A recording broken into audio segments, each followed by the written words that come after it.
Алло, участковый. Аха, иә, 135-ші квартира ғой. Астында көршілер шулап жатыр. Балалар жүгіріп жатыр ма, бір-біріне қырылып жатыр ма, бірдеңе, уже сағат 11:30 болды. Иә. Мен дәл астында ғой. Аха, келіңіз. Давайте. Отмена берсейші. Ұят емес па? Кімнен?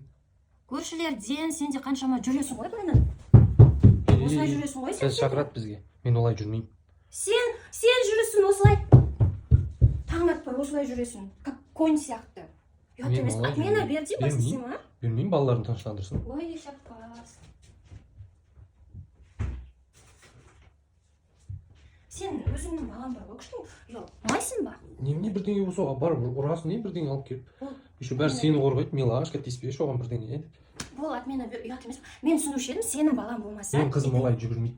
Жүгіреді, еще как жүгіреді. Еще как айқайлап жүгіреді. Сен мен түсіндім. Не түсіндің? Ертеңгі күні Жасминді ұрысқан кезде саған ответке шақырмасын деп қиналыпсың ғой. Қума, бер, қазір ато бізге шақырады, жат болды жүр. Қалай бізге шақырады? Бер деймін отмена. Бер, отмена. Бер.